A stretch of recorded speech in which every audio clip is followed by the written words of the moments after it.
right. Well, welcome back, faithful listener or new listener. I know, welcome back to me too. It's been a little bit. I know it has been a little bit. And I know you've been scratching your head. You were puzzled when you got that notification on your phone saying tomorrow's Leader new episode has been released. Well, yep, that is correct. And I am here to tell you that, yes, this is an authentic, brand new episode brought to you in the year of 2024. Today is actually June 3rd, 2024. It has been a bit of time since my last new episode was produced, and I will tell you it's not for lack of passion or content or desire. It has purely been my own admitted inability to really carve out the time that's needed to do these and do these the right way. So I am thrilled to be back in the production phase and my home studio here of generating my podcast, which I love so dearly. And I'd spend this last couple of months of travel. I've been traveling a ton, as many of you know, all over the place. And it's been these last couple of months where I've gotten a chance to speak to a lot of you who are listening to this right now. And you've told me directly, or you've asked me, hey, what's going on with the podcast? When's the next episode going to come out? I really loved listening to the podcast. And I love those 4-minute episodes, even better than the 14 or 40-minute episodes. But I am back. I'm here. So thank you for the encouragement. Thank you for being patient. And thank you for tuning back in. And again, I've got lots of content that I'm going to be sharing with you and stories and all kinds of things. You know how I love telling stories. So in any event, great to be back here. It took me a bit, I'll be honest, to figure out how do I work this big hunk of metal microphone and the programs, the software to do all this stuff. I record it, and then I've got a great team who does all the final production and everything like that. They do all the stuff to bring it to life. But there's still a certain amount of this you got to do on your own. And I had to kind of relearn a couple of parts of this, but I think I got it. So in any event, great to be back. I was talking with somebody recently, and it was interesting. I hadn't gotten a chance to see them in a long time, and they told me the day that I saw them, they had just completed a 5-day fast.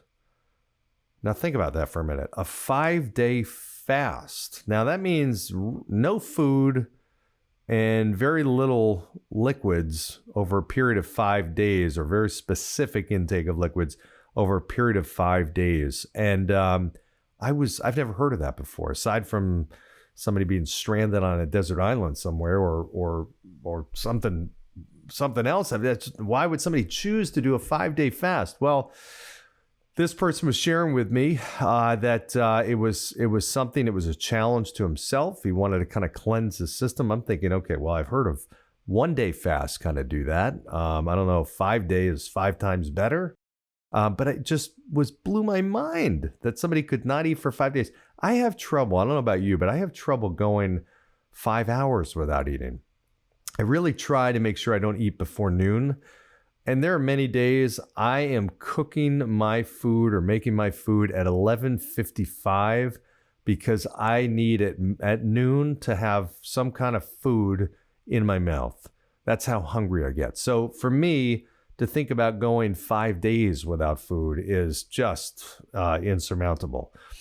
So I don't know if I will ever be that type that does that. Maybe possibly for a day. I have done it for a day when I've had to, but I didn't like it. I don't think the people around me liked it. And I don't think if I were going to do it for 5 days, I don't think anybody would like it and anywhere in my circle at all. So I'm going to do them the service of committing not to ever do a 5-day fast. So in any event, this person felt some benefits, a sense of accomplishment. We were talking about just the cycles that he went through, and mentally and physically, and energy, and drained and not able to move, and angry and happy and elated, and all kinds of weird stuff cycle through those 5 days, which again, credit to him for being able to do that. But he got me thinking just about this concept, which I want to talk about today, which is the whole concept of intensity versus consistency. You know, and you think about something like your diet, and you think about, okay, well, what is actually better? Would it be better if I took a day, would I get better results long term if I took a day and fasted, didn't eat a thing, drank very little, versus if I cut my caloric intake, let's say by 200 calories a day, and committed to do that for an extended period of time? What would I ultimately have better results with? Now, some people would say the 1 day fast would actually be easier. And in some cases, that might be the case, right? So a short burst of intense effort. I get it done, and let me see what kind of result I can get in that day. Your body doesn't really work that way. Now, that's not to take anything away from the concept of fasting, because I know there are some actual very proven health benefits and mental benefits of doing that. But if your goal was long-term fitness, long-term loss of weight, let's say loss of weight, would you have better results with that? I'm not saying that's why you fast, but just bringing that concept of the short burst of intense effort versus the smaller, consistent pieces or bites of effort towards something. And you just take the opposite. Say I went on a 1 day binge and ate, 13 cheeseburgers in a day. Would that have a long-term impact? Probably not. It probably would make me not feel very good for that day or the next few days, but it's probably not going to be responsible for me gaining long-term weight. But if I ate one cheeseburger every day for the rest of my life, in addition to my normal diet that I have, that probably would add up to some weight gain, right? It's pretty fair to say that consistent, extra 500 or 1,000 calories every day added to my diet would probably do that. So the question is, what's better and how do you operate? I know at times I've operated in both ways. There's parts of my life where I've said, you know what, I'm just going to go in to the gym and I'm going to do a 4-hour workout for a day and I'm going to feel great because I'm kind of angry that I missed the last week and I'm almost going to play catch up. That may feel good, may not feel good physically. It may feel good mentally because you're just putting it all out there. And there is some benefit to doing that for sure. But if you're looking for long-term gains with something, it's the short-term consistent effort added up, aggregated over time that really makes the biggest difference. And you think about that, why does it work? It works because you got momentum going for you.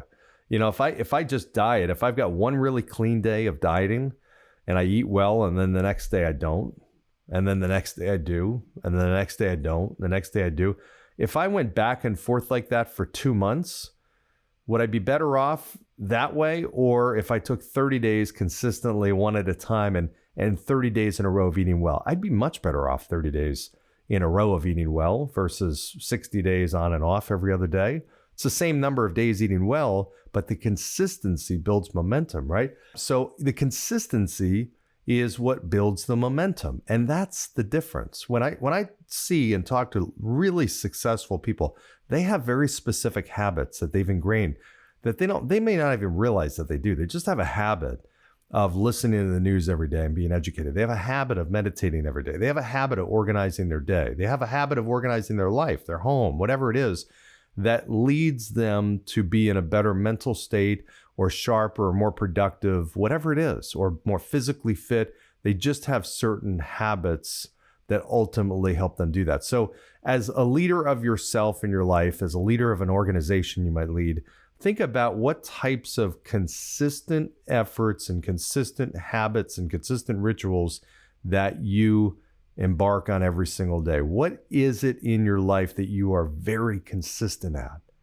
Okay. And the reason why we don't do it, think about this. Why don't we do things that are consistent? And I'll just pose a question to you. If you could actually, if somebody said, hey, you know what, pick one thing and I will do it for you. You could actually have somebody do this one thing for you for 60 days. Or this one person would stop doing something for you for 60 days. Maybe it was a bad habit you wanted to stop or whatever it was. Good habit you wanted to start, bad habit you want to start, but they would do this thing consistently for you for 60 days. What would that one thing be that would make the biggest difference in your life? Personally, professionally, mentally, relationship-wise, spiritually, whatever it would be. What would be that one thing? it might be something, and if you're thinking about somebody else do it, it's probably something that you don't want to do, or you just haven't gotten yourself to do. But think about that one thing as being something that will make a really big impact. Maybe it's, I don't know, hey, I'd have somebody read 10 pages of a book that is on a topic that I really want to get better at. And they do it for me. They read it for me. And magically, I'd have it popped into my mind. This one person would do a 30-minute workout for me every day. I wouldn't have to touch a weight. I wouldn't have to go into a gym. They would do it for me, and I'd reap the benefits of it.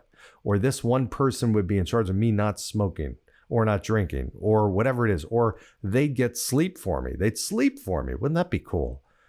Whatever it is, but I'd reap the benefits of this person doing this. And that's the thing that I want you to try to tackle.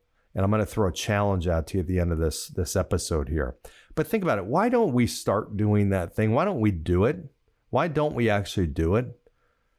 It's typically because it's the start of it that's the hardest, right? So if I said, hey, I want to walk on a treadmill every single day and just walk, it's the process of actually getting my gym clothes on, getting my clothes on. And if I don't have a treadmill in my house, it's even worse because I got to go to a gym. I got to drive somewhere or walk somewhere, whatever it is. Even if I have it in my house, it's just the act of getting out of my comfy seat, getting my gym clothes on, my sneakers on, walking over to wherever it is, upstairs, downstairs, in the garage, whatever, turning it on, stepping on it. It's the whole process. And all during that period of time, I'm thinking about and overthinking about the pain that's associated with it, right? It's just the whole start of it. And if you're not sure and don't believe that, ask yourself this question. What is harder? Is it going from start to do your first minute on a treadmill? Or is it minute number 2 that's the hardest? I mean, think about it. Those 60 seconds, is the second 60 seconds harder or easier than the first? I would say strongly the first 60 seconds is the hardest, just to get yourself onto the treadmill. Just the process of from where you are right now listening to this podcast to actually get on a treadmill. If you were on a treadmill, and some of you may be listening to this podcast, if I said, okay, do an extra minute on the treadmill, that's a lot easier.